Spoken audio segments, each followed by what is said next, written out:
Macro photography is one of the photography genre that is quite challenging and intriguing.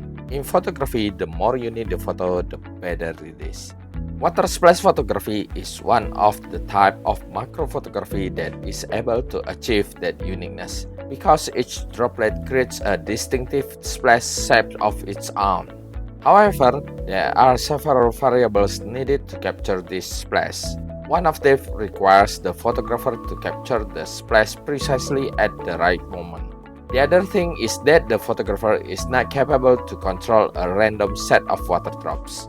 Several photographers conducted an experiment to take water droplet splash, and the success rate was only 3%. Considering the success rate and the difficulty present in the environment, this research aims to help photographers to capture water droplet splashes successfully by using this device.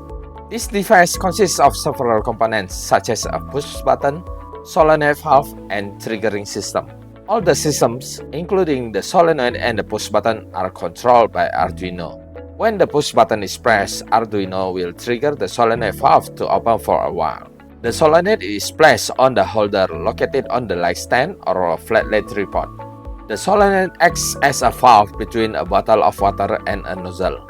When the solenoid is triggered, the water from the bottle will flow through the solenoid valve and the water drops from the nozzle. The optimal distance for solenoid is about 50 cm above the surface of water. The trigger system only requires the photographer to attach the jack cable to the camera and the device.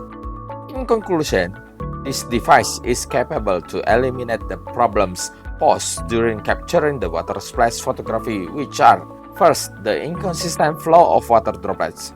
Second, the inaccurate timing of capturing the water splash. Third, the excessive amount of retakes needed to successfully capture the water splash.